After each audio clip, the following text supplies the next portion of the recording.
Hey everybody, welcome back to a special edition of FSi DFS MLB DFS preview. We're going to be breaking down this Saturday 7-game night slate. I'm currently on my lunch break. I'm in the middle of a disc golf tournament here today. I'm doing well, sitting 5th out of 12th. But if anybody does play disc golf and wants to discuss, just drop a comment down below, hit my DMs. I would love to absolutely talk about this sport with you. But we're gonna be focusing on the slate. I got my handy dandy sheet here that I found on an old piece of paper in my trunk. I'm really going Gator Guy style. If you guys watched his old soccer videos where he would have everything written down on the back of like a CVS receipt, that he found stuff between his seats. This is kind of where this video is going.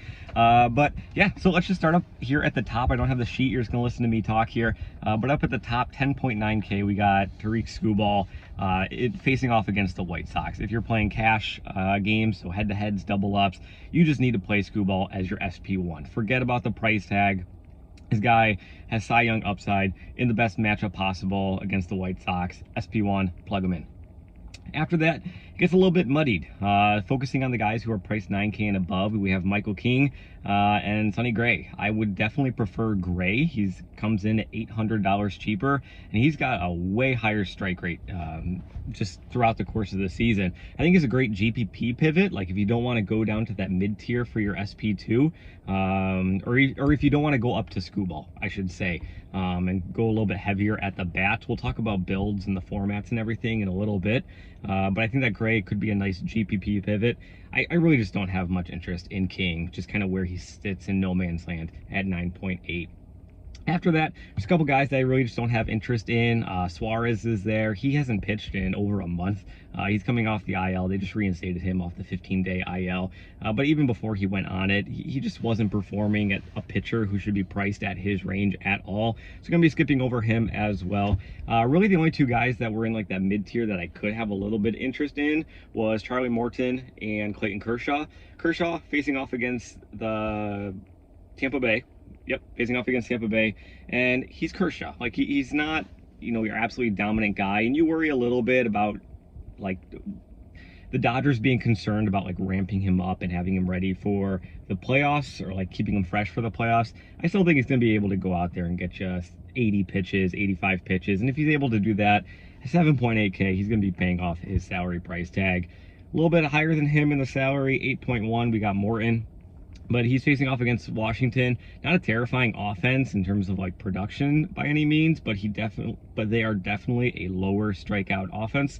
So a little bit of a knock to Morton there, but again, compared to everybody else that's on the slate, there's really not much to like. I'm really going to be condensing my pitching to Skubal, Gray, Morton, Kershaw, maybe a sprinkle of a guy or guys who are a little bit cheaper, but it's really going to be condensed. So in cash, I think that the Skubal-Kershaw combination is going to be really popular. If you do that, you're going to be looking at 3.9K remaining for the remainder of your bats average salary. So not too bad really at all. You're going to be able to get some top bats with that, but you are still going to have to find a little bit of value plays.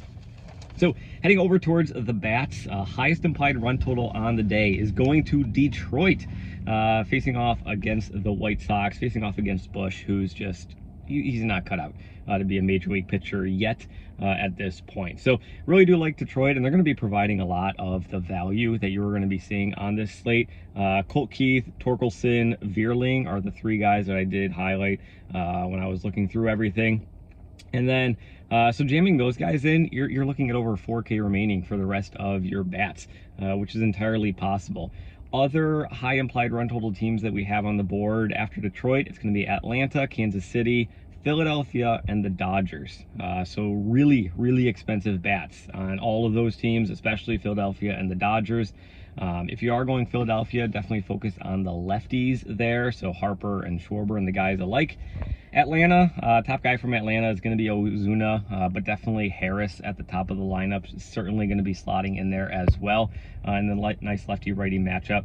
And then on Kansas City, yeah, we got Bobby Witt, who's just priced to the moon for very good reasons. But I think my favorite value play on Kansas City is going to be Hunter Renfroe at just 3.7K in the outfield. So kind of like recapping like the build that I have been talking about here, like if you go Skubal, Kershaw, Keith, Torkelson, Vierling, and Renfroe, you're looking at 4.1K remaining for the rest of your bats. You can definitely get one of those top guys from the Dodgers or Philly or Atlanta if you do want to go that route.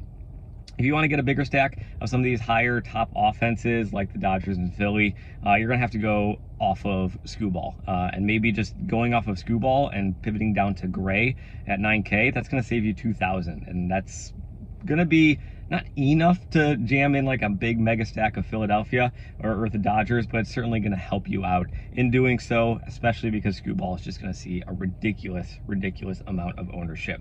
And yeah, that kind of covers the notes on where I think things are going to be shaking out on this slate. Detroit is going to be a very popular value play. Skubal, clear-cut #1, is going to be ridiculously high owned as well. And then I think Kershaw is probably going to be a popular SP2, and then sprinkling in some of those bats from Kansas City, Atlanta, Philadelphia, and the Dodgers. So hopefully this was able to help you out, at least steer you in the right direction. I know it wasn't a super long video, and I didn't have the sheet pulled up with all the rankings, but hopefully, you know, we still like to get these Saturday videos out for you guys, because you guys really have shown appreciation for them. So good luck in your contest tonight. If you want to come join us, we got the NFL season ramping up. College football, we're in week 0, but week 1 next week, we have that covered with cores and everything.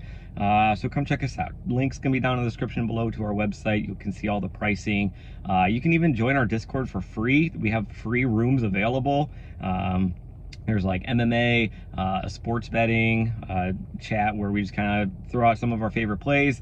That's been kind of heating up as of late. And yeah, so come join us in our Discord. DM me, myself, or McKinley412 or Mega Ruler if you have any questions when you get in there trying to link your account or whatnot. So thanks for watching. As always, good luck to all of you in your contests tonight. Good luck to me in the second round here. I'm hoping to get up into the top 3, top 4 for this tournament, but we'll see where it goes. See ya.